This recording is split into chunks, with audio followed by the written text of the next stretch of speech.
Good morning friends. ఇవాళ నేనేంటంటే మీకు హైబర్నెట్ అనేది ఎలా ఇన్స్టాల్ చేసుకోవాలో మీకు చెప్పబోతున్నాను. ఓకేనండి. ఇప్పుడు హైబర్నెట్ అనేది వచ్చేసి ఏంటంటే మీకు హైబర్నెట్ రన్ అవ్వడానికి ఏంటంటే మీకు రిక్వైర్డ్ ఫైల్స్ ఉంటాయండి మీ సిస్టంలో. ఓకే, ఆ ఫైల్స్ ఏంటంటే ముందు చూద్దాం. ఇప్పుడు ఫస్ట్ ఆఫ్ ఆల్ మీకు ఏం కావాలంటే ఫస్ట్ మీకు జావా జేడీకే ఇన్స్టాలేషన్ అన్నమాట. జావా ఇప్పుడు ఏదైతే జావా సాఫ్ట్వేర్ ఉందో ఆ జావా అనేది మీ సిస్టంలో రన్ చేసుకోవాలి. ఓకే, ఆఫ్టర్ రన్ చేసుకున్న తర్వాత మీకు అనేది ఎక్లిప్స్ టూల్ అనేది ఉండాలండి తప్పకుండా. ఎక్లిప్స్ టూల్ అనేది అది మీకు ఎక్కడ డౌన్లోడ్ చేసుకోవాలో మీకు చెప్తాను చూడండి. ఓకే, మీకు ఎక్కడ డౌన్లోడ్ చేసుకోవాలంటే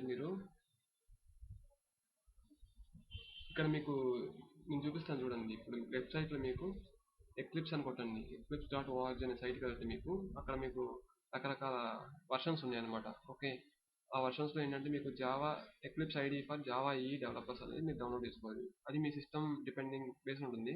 అది విండోస్ 32 బిట్టా 64 బిట్టా అనేది మీకు ఉంటుందన్నమాట. ఓకే, దాని తర్వాత అది ఫస్ట్ ఇది డౌన్లోడ్ చేసుకున్న తర్వాత మీరు ఏంటంటే దాన్ని అన్జిప్ చేసుకోవాలి. అన్జిప్ చేసుకొని డెస్క్టాప్ మీద ఎక్కడైనా పెట్టుకోవచ్చు. ఓకే, అన్జిప్ చేసుకోండి. అన్జిప్ చేసుకున్న తర్వాత మీకు డేటాబేస్ రన్ అవ్వడానికి నాకు ఒక సాఫ్ట్వేర్ కావాలండి. ఓకే, ఆ సాఫ్ట్వేర్ డీబీ డెర్బీ అనమాట. ఆ డీబీ డెర్బీ అనేది మీకు ఎక్కడ డౌన్లోడ్ చేసుకోవాలి మీకు అది కూడా చెప్తాను. ఓకే, నేను వచ్చేసి ఈ వర్షన్ డౌన్లోడ్ చేసుకున్నాను. 10.6.1.0 అనే వర్షన్ని డౌన్లోడ్ చేసుకున్నాను. అది ఎలా డౌన్లోడ్ చేసుకోవాలో చెప్తాను చూడండి. ఫస్ట్ గూగుల్లోకి ఎంటర్ అయిన తర్వాత డీబీ అపాచీ డెర్బీ అని కూడా డీబీ డెర్బీ అని కొట్టంగానే ఇవి వస్తాయి అనమాట. ఇందులో నేను ఈ వర్షన్ని డౌన్లోడ్ చేసుకున్నాను. డెర్బీ 10.6.1.0 అనే వర్షన్ డౌన్లోడ్ చేసుకొని అన్జిప్ చేసుకోండి దాన్ని కూడా. ఓకే, ఇవన్నీ ఫైల్స్ కూడా మీరు ఒకచోటే ఫోల్డర్ క్రియేట్ చేసుకొని ఆ ఫోల్డర్లో పెట్టుకోండి తప్పకుండా. ఓకే, అది డౌన్లోడ్ చేసుకున్న తర్వాత మీకు ఏంటంటే ఇప్పుడు ఈ 3 సాఫ్ట్వేర్స్ అయిపోయినాయి. ఇంకోటి ఏంటంటే మీకు హైబర్నెట్కి సంబంధించిన ఫైల్స్ ఉంటాయి అనమాట. ఆ ఫైల్స్ని మీరు ఎక్కడ డౌన్లోడ్ చేసుకోవాలి మీకు లింక్ ఇస్తున్నాను చూడండి. ఆ లింక్లో మీరు బేసిక్గా ఇది బేసిక్ ప్రాజెక్ట్ కాబట్టి మీకు 2 ఫైల్స్ సరిపోతుంది. ఒకటి డిస్ట్రిబ్యూషన్స్, ఒకటి ఇంకోటి అనోటేషన్స్ అనేది సరిపోతుంది. ఓకే, డిస్ట్రిబ్యూషన్స్ వచ్చేసి మీకు ఈ సైట్ కదండి, http sourceforge.netలో మీకు తప్పకుండా ఈ ఫైల్స్ ఉంటాయి అనమాట. నేను చూపిస్తాను చూడండి. అది sourceforge.net వెళ్తే ఇవి ఇవి డిస్ట్రిబ్యూషన్స్ అండి. మీరు .zipతో ఉన్న ఫైల్ని మీరు డౌన్లోడ్ చేసుకోవాలి. ఓకే, ఇంకోటి ఏంటంటే అనోటేషన్కి సంబంధించింది ఏంటంటే మీకు చెప్పాను కదండి, ఇది ఆల్రెడీ చూపించాను. ఇప్పుడు అనోటేషన్కి సంబంధించింది ఇక్కడ మీకు చూపిస్తాను చూడండి. అనోటేషన్స్కి సంబంధించింది ఇది కూడా హైబర్నెట్ అనోటేషన్స్ 3.4.0.ga.zip అనే ఫోల్డర్ డౌన్లోడ్ చేసుకొని పెట్టుకోండి. అన్ని ఫోల్డర్స్ ఒకే దాంట్లో పెట్టుకోవాలి. ఓకేనండి. పెట్టుకున్న తర్వాత ఏం చేస్తారంటే ఇప్పుడు మీకు చెప్పాను కదండి ఆల్రెడీ ఎక్లిప్స్ అనేది ఫస్ట్ జావా రన్ చేసుకుంటారు కాబట్టి మీరు ఇది ఓకే జావా అయిపోతుంది. ప్లస్ ఎక్లిప్స్ అన్జిప్ చేసుకోమన్నాను కదా, అన్జిప్ అనేది ఎలా చేసుకుంటే మీకు చూపిస్తాను చూడండి. నేనంటే ఇక్కడ నా ఫోల్డర్లో అన్జిప్ చేసుకున్నాను. ఇక్కడ ఎక్లిప్స్ అని ఉంటుంది. ఎక్లిప్స్లో ఇక్కడ షార్ట్ కట్ ఉంటుందండి, అప్లికేషన్ అని ఉంటుంది. ఆ అప్లికేషన్ ఓపెన్ చేస్తే ఓకే మీకు ఇలా చూపిస్తుంది అనమాట. ఇలాగా బేసిక్గా ఎక్లిప్స్ సాఫ్ట్వేర్ అనేది. ఇందులో ఎక్లిప్స్ సాఫ్ట్వేర్లో మీకు ప్రాజెక్ట్ క్రియేట్ చేసుకోవాలి. జావా ప్రాజెక్ట్ క్రియేట్ చేసుకోవాలి అదర్స్లో వెళ్ళి. ఓకే, జావా ఇక్కడ మీకు కనిపించకపోతే జావా అని కొట్టండి వస్తుంది తప్పకుండా. జావా ప్రాజెక్ట్ అని వస్తుంది. కొట్టిన తర్వాత ఆ ప్రాజెక్ట్కి పేరు ఇవ్వండి. మీరు ఆ ప్రాజెక్ట్ పేరు ఏమి ఇస్తారు? హైబర్నెట్ ట్యూటోరియల్స్ అని నేను ఇచ్చుకుంటున్నాను. ఓకేనండి. హైబర్నెట్ ట్యూటోరియల్స్ ఇచ్చిన తర్వాత ఫినిష్ కొట్టండి, ఫినిష్ అవుతుంది. ఇప్పుడు మీకు ఇక్కడ ప్రాజెక్ట్ ఎక్స్ప్లోరర్లో మీరు క్రియేట్ చేసిన ఫైల్ ఇక్కడ ఉంటుంది చూడండి. హైబర్నెట్ ట్యూటోరియల్స్ అని ఉంటుంది ఇక్కడ. ఓకేనా. Okay, Hibernate tutorials. ఇప్పుడు మీకు ఏంటంటే మీకు డేటాబేస్ సంబంధించిన సాఫ్ట్వేర్ అని చెప్పాను కదా, అది అన్జిప్ చేసుకొని డెస్క్టాప్ మీద పెట్టుకున్న తర్వాత మీరు అది రన్ చేసుకోవాలండి. అది ఓపెన్ చేసుకున్న తర్వాత డీబీ డెర్బీ బిన్లోకి వెళ్ళి ఓకే, బిన్లోకి వెళ్ళిన తర్వాత start network server batch file ఉంటుందండి. Okay, start network server windows batch file అది రన్ చేసుకోవాలి. మీరు అది రన్ చేసుకున్న తర్వాత ఇలా రన్ అవుతుందండి. Okay, started and ready to accept connections on port 1527. ఈ పోర్ట్ మీద మీరు ఏంటంటే డేటాబేస్తో కనెక్ట్ అవుతున్నారు. ఓకే, కనెక్ట్ అయిన తర్వాత మీరు దానికి సంబంధించిన ఉంటుంది అనమాట. ఓకే, ఇప్పుడు మనకి డేటాబేస్ డెవలప్మెంట్ అలాగే ఇప్పుడు దీనికి బేసిక్గా ఇప్పుడు మనం విండోకి వెళ్ళి ఓపెన్ పర్స్పెక్టివ్కి వెళ్ళాలి. ఓపెన్ పర్స్పెక్టివ్ అదర్లోకి వెళ్ళాలి. అదర్లోకి వెళ్ళి డేటాబేస్ డెవలప్మెంట్కి వెళ్ళాలి. ఓకే, డేటాబేస్ డెవలప్మెంట్ ఓపెన్ అయిన తర్వాత ఓకే ఇక్కడ ఉంది చూసారా, ఈ డేటాబేస్ కనెక్షన్స్లో మనకు కొత్తగా ఒక డేటాబేస్ అనేది క్రియేట్ చేసుకోవాలి. మనం ఇన్స్టాల్ చేసుకున్న డెర్బీ కాబట్టి డెర్బీ యూజ్ చేస్తున్నాం. ఓకే, డెర్బీ సెలెక్ట్ చేస్తున్నాం. మిగతా ఇంకా మీ దగ్గర ఏవైతే సాఫ్ట్వేర్స్ ఉంటాయో డేటాబేస్ సాఫ్ట్వేర్స్ MySQL కానీ ఒరాకిల్ కానీ అవి మీ ఇష్టం అండి. ఓకేనండి, నేను డెర్బీ సెలెక్ట్ చేసుకుంటాను.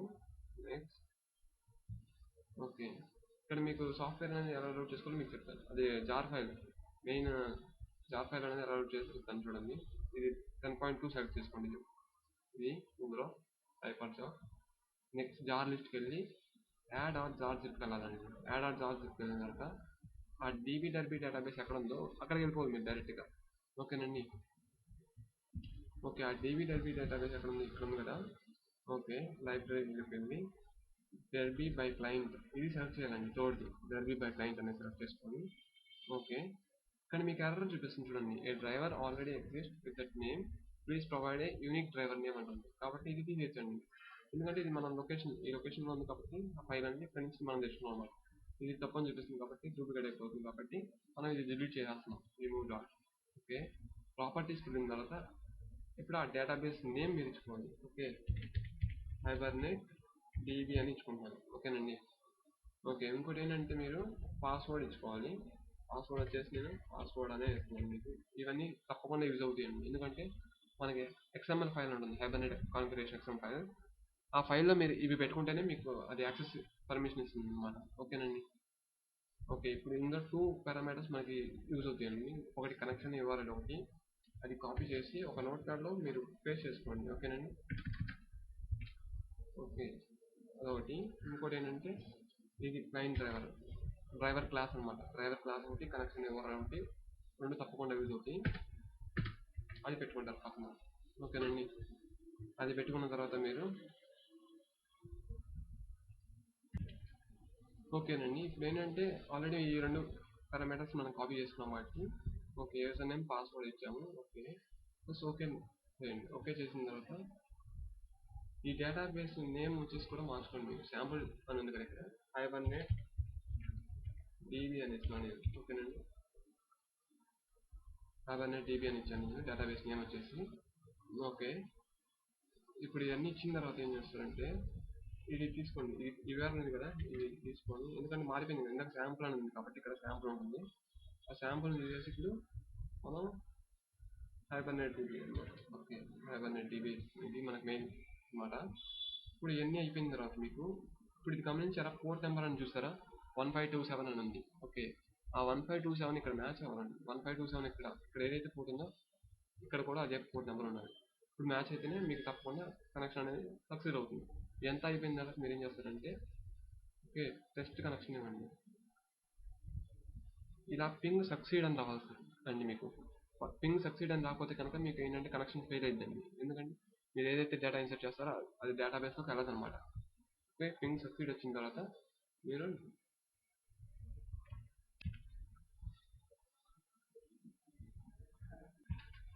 ఓకేనండి, ఇప్పుడు ఆల్రెడీ అయిపోయింది కాబట్టి నెక్స్ట్ కొట్టండి. ఫినిష్ కొడితే మీకు డేటాబేస్ అనేది చూపిస్తుంది చూడండి. ఇదిగోండి, ఇందులో హైబర్నేట్ డీబీ అని ఉంది చూసారా, మీరు డేటాబేస్ క్రియేట్ అయితే మీకు ఇలా హైబర్నేట్ డీబీ అని కనిపిస్తుంది. ఓకే, ఇందులో స్కీమాస్లోకి వెళ్ళాలి. స్కీమాస్లోకి వెళ్ళి మీకు రకరకాల స్కీమాస్ ఉంటాయి, యూజర్ ఇవన్నీ వీటిలోనే టేబుల్స్ అనేవి క్రియేట్ అవుతుంది అన్నమాట. ఓకేనండి, ఇలా అయిన తర్వాత ఇప్పుడు మనకేంటంటే బేసిక్గా టూ స్టెప్స్ అయినాయండి. ఏదైతే ఎక్లిప్స్ ఉందో ఎక్లిప్స్ నుంచి డేటాబేస్కి లింక్ ఇచ్చాము. ఓకే, ఇప్పుడు మళ్ళీ హైబర్నేట్కి ఇవ్వాలి కదండి, హైబర్నేట్ నుంచి ఎక్లిప్స్ నుంచి హైబర్నేట్కి లింక్ ఇద్దాం ఇప్పుడు. ఓకే, అది చూపిస్తాను చూడండి సరే ఎలాగ ఇవ్వాలి. ఓకే చూసారు కదండి ఇది. ఓకే, ఇప్పుడు నేను మీకు ఫ్లో చూపిస్తాను చూడండి. ఆ ఫ్లో ఎలా ఉంటుందో ఒకసారి మీకు చూస్తే అర్థమైపోతుంది. ఇది మన ఫ్లో అండి ఇది. ఓకే, ఇది వచ్చేసి ఎక్లిప్స్ అనమాట. ఎక్లిప్స్ సాఫ్ట్వేర్ చూసారు కదా, ఇది ఓపెన్ చేశారు కదా ఆల్రెడీ. ఇందులో ఏంటంటే జావా ప్రాజెక్ట్ క్రియేట్ చేశారు ఇందులో ఎక్లిప్స్లో. ఓకే, ఇది వచ్చేసి డేటాబేస్. ఈ డేటాబేస్ కూడా మీకు పింగ్ సక్సీడ్ అని వచ్చింది. ఓకే, ఈ రెండింటికి కనెక్షన్ ఎస్టాబ్లిష్ అయింది. ఇప్పుడు దీనికి ఎక్లిప్స్కిను ఈ హైబర్నేట్ ఇందాక చెప్పాను కదండి, హైబర్నేట్ డిస్ట్రిబ్యూషన్స్ ఫోల్డర్ను ఓకే అనోటేషన్స్ ఫోల్డర్ డౌన్లోడ్ చేశారు కదా, అవి అన్జిప్ చేసిన తర్వాత ఒక చోట పెట్టుకోండి. అవి పెట్టుకున్న తర్వాత మీకు ఎక్లిప్స్లోకి ఆ జార్ ఫైల్స్ ఉంటాయి కదా, హైబర్నేట్లో ఉన్న జార్ ఫైల్స్ అవి ఎలా లోడ్ చేయాలో మీకు చూపిస్తాను. ఆ లోడ్ చేయడానికి ముందుగా మనం యూజర్ లైబ్రరీ అనేది క్రియేట్ చేసుకోవాలండి. ఓకే, ఆ యూజర్ లైబ్రరీలోకి మీరు తీసుకుంటే వస్తుంది. ఓకే, ఓకే, ఇక్కడికి వచ్చిన తర్వాత మీరు మళ్ళీ ఆ ప్రాజెక్ట్లోకి వెళ్ళాలంటే, జావా ప్రాజెక్ట్లోకి వెళ్ళాలంటే జావా ఈ అనుకుంటుంది.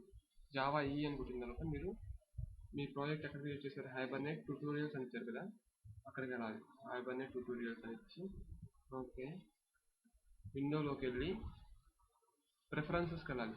ప్రిఫరెన్సెస్కి వెళ్ళిన తర్వాత ఇక్కడ ఓకే చూసారు కదండి, యూజర్ లైబ్రరీ అని కొట్టాలి. యూజర్ అని కొడితే ఇక్కడ మీకు వస్తుంది యూజర్ లైబ్రరీస్. ఓకే, ఇది వెళ్ళారు కదా. ఇక్కడ మీరు ఒక లైబ్రరీ క్రియేట్ చేసుకోవాలండి. అది ఆల్రెడీ నేను ఇంతకుముందే క్రియేట్ చేసుకున్నాను. ఆ లైబ్రరీని హైబర్నేట్ 3.0 అని పెట్టుకున్నాను. ఇక్కడ న్యూ అని కొడితే ఇక్కడ లైబ్రరీ క్రియేట్ అవుతుంది. ఇలా క్రియేట్ అయిన తర్వాత మీరు ఇదిగోండి, ఇవి జార్ ఫైల్స్ అనమాట. హైబర్నేట్ రిలేటెడ్ జార్ ఫైల్స్ ఇవి. ఎలా యాడ్ చేసుకోవాలో కూడా మీకు చెప్తాను చూడండి. ఓకే, ఇప్పుడు ఇక్కడికి వెళ్ళారు కదా. ఇక్కడ ఈ ఫోల్డర్ అయితే ఎలాగైతే క్రియేట్ చేశారో ఆ ఫోల్డర్ దగ్గరికి వెళ్ళి ఓకే, ఇక్కడ యాడ్ జార్స్ అని కొట్టాలి. యాడ్ జార్స్ అని కొడితే మీరు ఎక్కడైతే ఉన్నాయో హైబర్నేట్ ఫోల్డర్స్ ఇదిగోండి చూడండి. హైబర్నేట్ డిస్ట్రిబ్యూషన్స్ కదా, మీకు చూపిస్తాను. హైబర్నేట్ డిస్ట్రిబ్యూషన్స్ ఇవి అనమాట. ఇవి ఏవైతే రిక్వైర్డ్ ఫైల్స్ ఉన్నాయో అవి మీరు లోడ్ చేసుకోవాలన్నమాట ఎక్లిప్స్లోకి. అవి ఎలాగో చూపిస్తాను చూడండి. ఫస్ట్ ఆఫ్ ఆల్ ఇది డెర్బీ క్లయింట్ అనమాట. ఫస్ట్ డేటాబేస్ జార్ అనేది లోడ్ చేసుకోవాలి. ఎందుకంటే మనం డేటాబేస్ యూస్ చేస్తున్నాం కాబట్టి ఏ డేటాబేస్ అయితే యూస్ చేస్తున్నామో ఆ డేటాబేస్ రిలేటెడ్ జార్ మనం యూస్ చేసుకోవాలి. ఓకేనండి. ఓకే, ఇప్పుడు జార్స్ ఎలా యాడ్ చేయాలో చూపిస్తాను చూడండి. యాడ్ జార్ అని వెళ్ళిన తర్వాత ఫస్ట్ డేటాబేస్ రిలేటెడ్ జార్ ఎక్కడ ఉందో చూద్దాం మనం. ఓకే, డీబీ డెర్బీ ఉంది కదా. ఓకే, డీబీ డెర్బీలో లైబ్రరీలో డెర్బీ బై క్లయింట్ జార్, ఈ జార్ని ఓపెన్ చేయండి. ఓపెన్ చేస్తే మీకు ఇలా వస్తుంది Derby by client dot jar. Okay, ఈ హైబర్నేట్ రిలేటెడ్ జార్ ఎక్కడ ఉందో నేను చెప్తాను మీకు. ఓకేనండి. హైబర్నేట్ రిలేటెడ్ జార్ ఎక్కడ ఉందంటే మీకు యాడ్ జార్ అని కొట్టి తర్వాత ఓకే, యాడ్ జార్ అని కొట్టిన తర్వాత మీరు చూడండి ఇక్కడ హైబర్నేట్ 3. ఓకే, హైబర్నేట్ ఇవి చూడండి తప్పకుండా ఇక్కడ మీకు దొరుకుతాయి. ఇవన్నీ ఏవైతే ఉన్నాయో ఇక్కడ మీకు ఈ మొత్తం 3, 4 మొత్తం 14 రిలేటెడ్ జార్స్ ఉంటాయండి. 14 రిలేటెడ్ జార్స్ ఆ two hibernate distributions and annotations జార్స్లో మీకు తప్పకుండా దొరుకుతాయి. అవి యాడ్ చేసుకోరండి. అవి యాడ్ చేసుకున్న తర్వాత మీరు చూడండి తప్పకుండా ఈ జార్స్ ఉంటేనే కానీ మీకు తప్పకుండా ప్రోగ్రామ్ అనేది ఎగ్జిక్యూట్ అవుతుంది. ఓకే, ఇక్కడ ఓకే చేయండి. ఓకే చేసిన తర్వాత ఇక్కడ మీరు రైట్ క్లిక్ చేసి ప్రాపర్టీస్కి వెళ్ళి ఓకే, జావా బిల్డ్ పాత్కి వెళ్ళండి. జావా బిల్డ్ పాత్లో యాడ్ జార్స్ అని కొట్టారనుకోండి, ఇక్కడ యాడ్ జార్స్ అని ఉంటుంది. యాడ్ లైబ్రరీ అండి, ఎందుకంటే మనం ఇందాక లైబ్రరీ క్రియేట్ చేసాం కాబట్టి యాడ్ లైబ్రరీలోకి వెళ్ళి యూజర్ లైబ్రరీలోకి వెళ్ళాలి. ఓకే, దానికి టిక్ పెడుతున్నాను. ఇందాక ఎక్కడైతే క్రియేట్ అయిందో హైబర్నేట్ 3.0 దానికి టిక్ కొట్టి ఫినిష్ కొడుతున్నాను. ఫినిష్ కొడితే మనకు వచ్చింది అనమాట ఇది. ఓకేనండి.